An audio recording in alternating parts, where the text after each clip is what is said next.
Um, Earlier today, the board also adopted a gold resolution in honor of Probation Services Week, which is July 20th through 26th, 2025. And I believe that we have Chief Fuchs here to present, and anyone else who wants to come and join her. We may be a pinch smaller.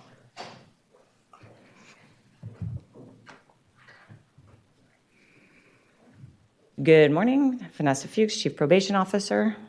Chair Hopkins, members of the board, thank you for once again recognizing Pretrial, Probation, and Parole Supervision Week and for giving us the opportunity to share more about the essential work of our department.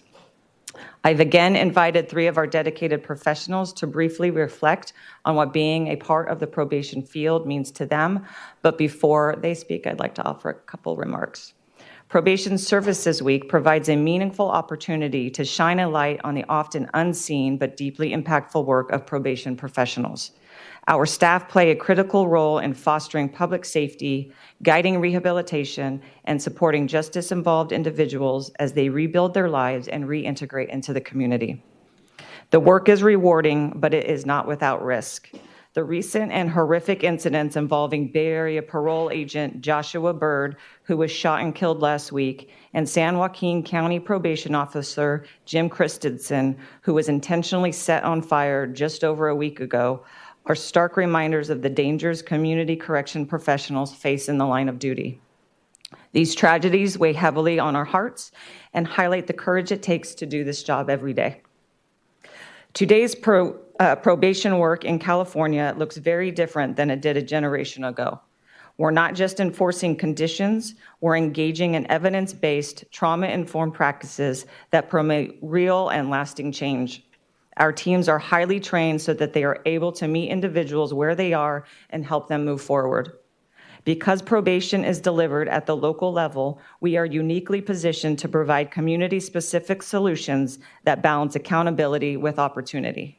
Our staff are the connectors, linking individuals to treatment, education, housing, and employment supports, and ensuring that justice-involved individuals receive the guidance needed to avoid further system involvement. Probation offers a chance, often a second and third chance, to rewrite someone's future. That's the heart of what we do, support lasting change that leads to safer, healthier communities. I'm incredibly proud of the professionalism, compassion, and resilience of our team. Thank you again for recognizing their efforts and for supporting the work we do every day in service to Sonoma County. Before I invite our 3 speakers up, I would like to publicly acknowledge 2 of the 3 probation officers that helped disrupt the assault on our campus just last week of a fellow colleague. So I would ask Noelle Slattery and Brendan Ward to please stand up. And I also want to acknowledge Geraldo Gonzalez, who was unable to attend, but he was the initial disruptor of that assault. Thank you. Now, bringing forward, I invite, first it will be Megan Gallagher. She's a Deputy Probation Officer 3 to speak briefly on her, the impacts of probation work to her. And then I will invite Teresa Brownlee, who is an administrative aide. And then finally, Supervising Juvenile Correctional Counselor Jason Bowman.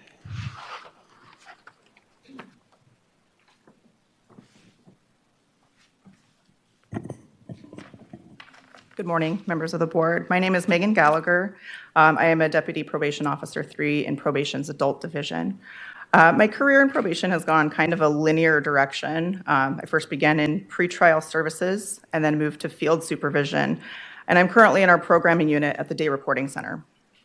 I think that what makes probation a special component of the justice system is that not only is it our job to hold clientele accountable, encourage their motivation to change, provide tools, and guide them to resources to help facilitate change, and increase the safety of the community, it is our passion to do so.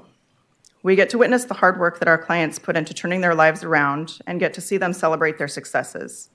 We see them complete their high school diplomas, learn new skills and trades, such as the welding class that was recently offered by probation, obtain employment and housing, and create support networks of their peers. It's incredibly gratifying to witness our clients succeeding, and I believe that when our probation population celebrates a win, the community also wins. Working in probation means finding a balance between justice for the community and offender rehabilitation, And while that can be a challenging task, it is worth it when we get to cheer on their wins and successes, no matter how big or small they may be. When they thrive, our community also thrives, and a healthy, safe community for all is ultimately what we are striving to achieve through our dedicated work each day. So thank you for your recognition. Thank you very much.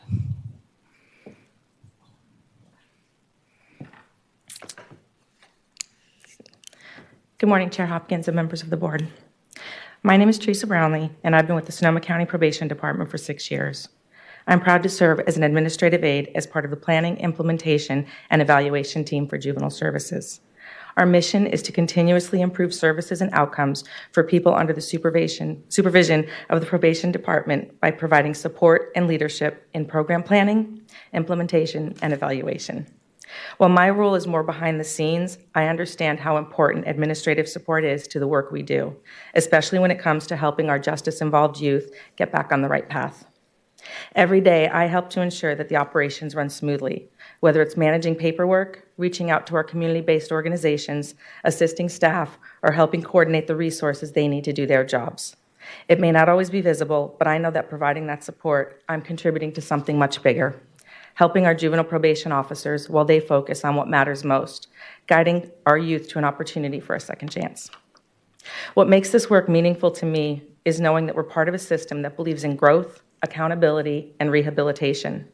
The dedication of our juvenile probation officers that I support inspire me every day, and I'm honored to play a small role in their big impact. It is gratifying to work with a team of supportive and encouraging professionals. Thank you for continuing to invest in the work we do for our department, for the youth we serve, and for our community. Thank you. Thank you so much. I hear this thing rises. Maybe not a lot. Good morning. My name is Jason Bowman, and I have been working for the probation department for some 26 years. I'm going to tell you what that has meant to me today by telling you a quick story. All right, so there I am sitting in a chair that is way too big for me, my feet dangling over the floor, and I am blubbering. No dignity. And across this office and across the desk is a very kind, small nun who looks at me and says, "Jason, I'm pretty sure that you're the first grader I've ever had in detention." Whoops. So I was so inspired by that accomplishment that I kept that detention-worthy behavior up all the way until I was way too old, like 20, right? It was not good at all. I was that kid who was always in trouble growing up. I feel like if you guys went and polled all my classmates and said, "Jason Bowman, what do you think? Works for probation or is on probation?" that I would not want to see those stats. I want to see. All right. So fast forward, zip, I'm 24 years old, and something was really important to me. I looked back on all the people who gutted out my wild years with me, and I was really inspired by them. People who had held me accountable, people who had supported me, and people who had tried very hard to teach me how to do better. All right? But I was also 24, and I really needed a job. And so I came across a job application, and when I read it, I went, nah. And I read it again, and I went, wow, apparently Sonoma County was willing to hire me as a youth supervisor. And what they wanted me to do was to work with kids who had made really risky, really impulsive decisions that had caused chaos and created victims, help them learn how to make positive changes so they could have better future outcomes. And I went, oh yeah, I could totally do that. I would probably really enjoy that. In fact, I think I might even understand where those kids are coming from. Not that running the mean streets of Rincon Valley in the 80s was a direct parallel to the gangs and guns and fentanyl that I'd be dealing with professionally, right? So I gathered all that up, and I got the job. And for 26 years, I've been doing this thing, and I like to call it fighting the good fight. I've done different positions in different places, but I've always had the same heart behind the work, right? Something people need to know about the work we do, though, is that it is not for the faint of heart. There's a lot of darkness in this work. It's tough. When you do this work for as long as I have, you carry around a lot of unwanted memories and a lot of ghosts, right? And you have to find a way to do that in a healthy way to do that, while keeping a smile on your heart, all right? So then that might beg the question, why would anyone want to do that for a living, right? Well, the answer to that is the same answer as the question of what doing this work means for me. And the answer is there are moments of light that are very powerful.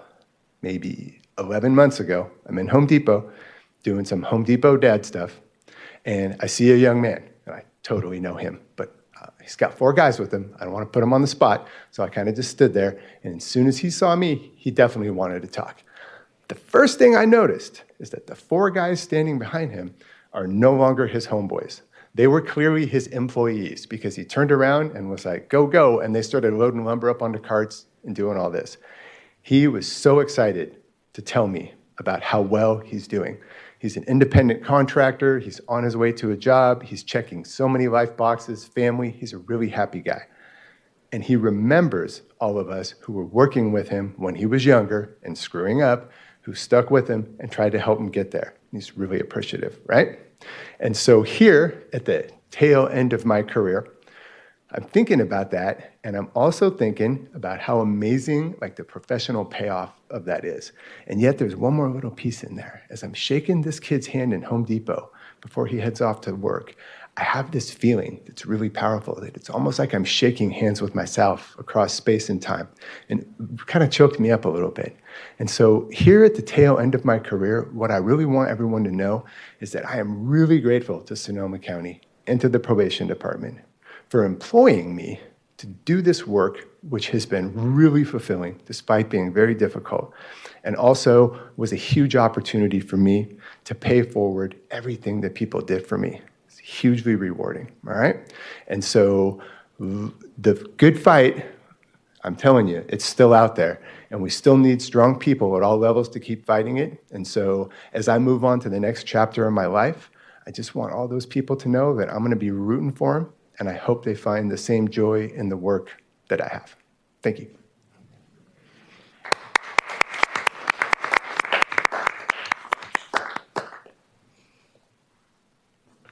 I can't top that, so I have handouts for you. It's a one-pager, double-sided, just to highlight some of what we do in probation work that wasn't already highlighted for you. The end. Thank you. Thank you so much, Chief Fuchs, and thank you to everyone who spoke, and also to the employees who stood up with courage and leadership last week to disrupt the assault. I really just want to say thank you on behalf of the entire Board of Supervisors. I would also like to request Jason, maybe if he is moving on to become like a motivational speaker that we can take around to every single campus in Sonoma County to inspire folks to work for the county. I'm not kidding. I would love to bottle up that energy and that enthusiasm because it really speaks to the best of what public service is. And I just want to say that one of the things about being on the Board of Supervisors is, right, you're always kind of flying up here. And so I know what you all do. I don't get a chance always to know who you are. And so thank you very much, Chief Fuchs, for uplifting the voices of the folks who work for you, who work with us, our colleagues, all of us. Really, really appreciate the opportunity to hear who you all are and what it is that you do on a day-to-day basis and what really inspires you. So thank you very much for the presentation, and I hope that we can do more of this. I remember Carla did something similar where we actually got to hear from some of the folks, and I think that the more that we can hear directly from the folks who are out there on the ground every single day, thank you so much for what you do. To my colleagues, anything? Supervisor Rabbit, our Justice Liaison, if you wanted to add anything. No, just a tremendous thank you. You do literally, it's like God's work, really making that difference in folks, and I really appreciate your story. I also recognize a lot of those same traits growing up, and I do appreciate that. So thank you so much. Thank you, everyone, for your work. I know that Supervisor Rabbit has none stories also. So thank you all so much. If you wouldn't mind everyone joining us for